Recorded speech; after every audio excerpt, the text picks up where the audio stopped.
Hey, hi everyone. Yet another presentation from me. This time I will tell you all about how to actually upload your PowerPoint video or screencast video.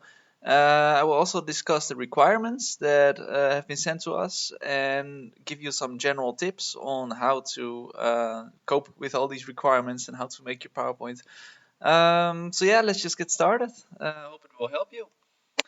Well, in this video, as I said, I will discuss this, but the setup will be I will start with the practical requirements of the video. So the practical requirements are, like how long, uh, um, where to, what kind of files you have to use, etc. Then I will discuss how to actually upload your PowerPoint screencast video, because this can be a little bit tricky. So it might be good to to know about how to do that, so that in the case you would have to upload it last second, then you already know what to do. Then we'll discuss the requirements and structure of the exams. Like some files have been sent to us by Lonnie with a lot of information in it. I will just go briefly through it, and then I will just discuss some tips on these requirements and structure. It's going to be very similar to the oral exam in general. So I guess you can use this video for that in the next year as well. But yeah, it will be more in relation to the video file then. So let's just start. The practical requirements of the video. Well, firstly, I really recommend for you all to have a look at the email that Lonnie had sent to all of us on the 3rd of April. I will discuss the most important things from these emails, but if you want to have further details on or more details on what I will discuss, then I really recommend looking in that because one file is about screencast, which I already discussed in my previous video. Another one is about how to actually include audio files in PowerPoint. So, like how if you just want to do the PowerPoint itself without using screencast, and some of the requirements that I will tell you later. But yeah, have a look at that if you need more information after this video. So one person, the video has to be 5 minutes max. For two people, it has to be 9 minutes max, and for three people, 12 minutes max. Now, I will give recommendations on the different lengths of the video as well, and how to ground that. Yeah, as was mentioned in one of the files, when someone starts speaking, do state your name before you start speaking, because then it's clear who says who. And yeah, in case they will be very strict about the length of or the frequency of how often someone is talking, then yeah, then it could be helpful to state your name and to make it for them easier and to also avoid any confusion in who's talking at what time. Yeah, so like you have two options: the PowerPoint file with sound files included, or screencast video. And yeah, the deadline will be the 4th of May on Wiseflow. And this brings us to how to actually upload it to Wiseflow, because all of you are familiar with Wiseflow. But now it is important to also know like what is possible to put on there and how to do it with different files. Because with PowerPoint video, you just upload the PowerPoint file itself. It shouldn't be too big to upload on, so you can just directly put it on there. Do keep in mind that it shouldn't be a PDF file, because then if you would put audio files in your PowerPoint, then the audio files will get lost. So no PDF, just a normal PowerPoint presentation file. But for the screencast video, now this will become a bit more complicated, because when you upload the file, you can't directly upload the screencast video because the file will be too big. So what you do then is that you will upload the file to ScholarTube. Now in my previous video, I described 3 different ways to actually retrieve your video after finishing it. This will be Google Drive, directly download to your computer, but the third one will also be ScholarTube. And this is actually the one that you have to use, because when you do that, uh, it will be put online, and when it gets online, you can retrieve a link that you can then put in a PDF or a Word file, and that you can actually put on Wiseflow, because yeah, like I said, the full video will be too big, so you can't put that directly in Wiseflow, so it has to go via another way. So what you do then is you just have the Word file with the link towards the video, and that's what you will upload to Wiseflow. Yeah. Oh, my head is in front of here. I'll just put my head over there. Um, yeah. But then, if you also want to edit a bit, then I recommend to just download it to your computer, and then you can edit a bit. But do still put it on ScholarTube. Um, yeah. So do that. Don't forget that.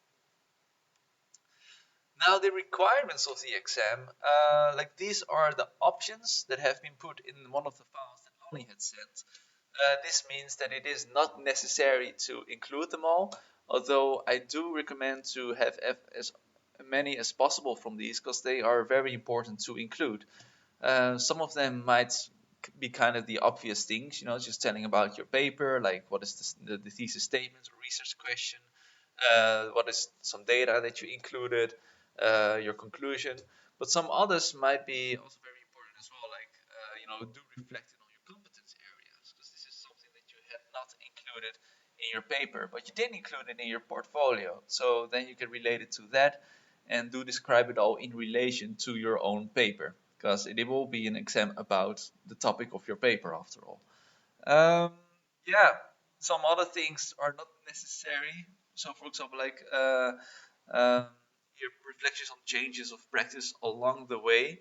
It really depends on the topic that you have, because sometimes it could happen that it something would just give you this, or they say like epiphany, like just like this realization of, oh, okay, that then suddenly opens your eyes on a certain thing of way of teaching, or I don't know. It just depends on your topic, I guess. Um, but yeah, but these are then the exact requirements, or exact requirements, the options that you can choose from. But I do recommend, especially if you have to give a long video, like if you're in pairs or if you're in a group of three, it could be very helpful to just include them all. But my tips and the requirements on the structure, yeah, my head is in front of there again. Yeah, like the most obvious thing is to just start your oral exam, just explaining what your topic, what your paper is all about. Now, don't do this for too long, because it shouldn't be just like a repetition of the paper that you wrote. But of course, to just introduce your topic, to refresh the memory of your teachers or examiners that have read your paper. Just explain about what your statement was, what types of data you chose, yeah, like what was your conclusion, etc., etc. But of course, an oral exam should be in addition to the paper that you wrote. So you also have to bring some extra things.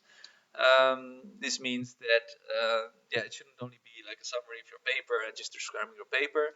You do have to bring extra stuff to the table like examples or just like some illustrations or yeah, yeah, just extra stuff in fact. Yeah, but I'll just go through them one by one. So start with your thesis statement and give a summary of your paper. Not too long, especially if you're alone, you have 5 minutes. You have to keep it very brief. So keep that in mind. Do elaborate on your types of data.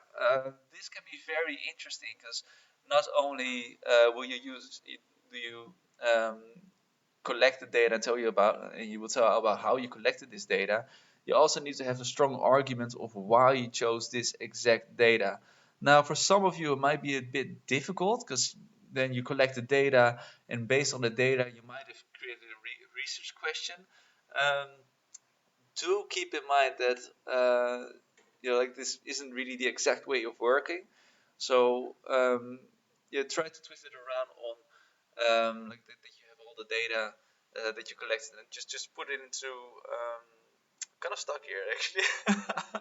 But yeah, so you have the data and describe how you collected it, why you collected it, and why it is so interesting. Like give a good argument on how it can be of great addition to not only your paper but also just in general. Because you can just start by that your paper was really meant to be like an explorative paper, that you collected data in a way to see what kind of interesting things you can find that weren't really that you could really find in research. Um, so yeah, maybe you find something interesting along the way, and then you write your paper about that. Um, how you collect and how it relates to your statement research. Yeah, do always illustrate. Not only with it's just not only give like examples of how you collected the data, but also give illustrations of the data itself. And this can be, well, this is interesting when you talk about the data, but especially interesting when discussing your conclusion. Because what you can do, and what I strongly recommend, is that you describe your conclusion, what you based it on, and put it in light of the theory, because you always use theory, and give examples of the data. So like just to show an illustration of or a strong indication of that your conclusion is true or might actually be true. And yeah, because that's, with every exam you always come up with examples of your data that you collected. But I think especially in the video, you also collect relate it to your theory and just give strong arguments on why your paper is so strong. Um, yeah, also maybe you can even add some extra theory that you hadn't included in your paper, and I think this can make your oral exam very strong because it really shows that you really thought your paper through.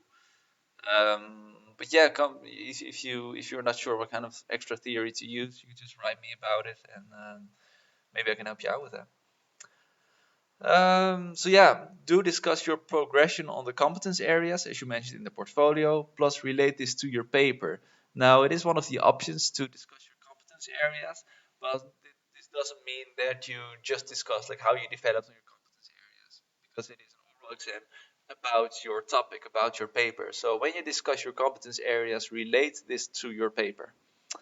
Yeah, and then I have two general tips. Don't just discuss your paper. Add new stuff, like I mentioned. Give examples, illustrations, extra things that you hadn't discussed in your paper. Um, give examples that don't support your. Yeah.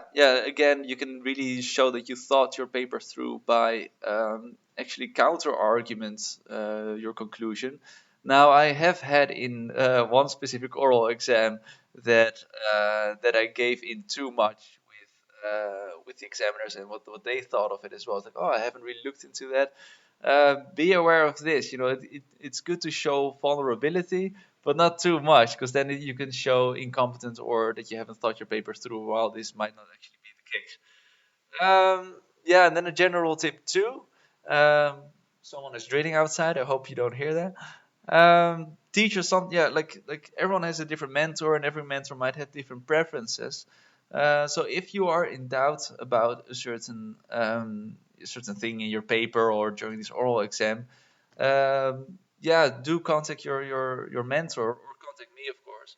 But I think especially with your mentor, because um, I'm not entirely sure if they will be an examiner as well. But in that case, especially write to your mentor about what they expect exactly, and yeah, but also not in the case that they will actually be an examiner. If they will just be outside, it might still be very interesting to ask what they think about it. Well, yeah, good luck with the exam. I hope this video really helped you out. I hope I've been clear enough, because sometimes I talk too much. But I just hope this helped you out. Let me know if you have any more questions. Yeah, don't hold back. If you think the question is too small to actually write me about it, you can write me anything. It's all good. So yeah, good luck with everything, and I hope to see you soon. Bye bye.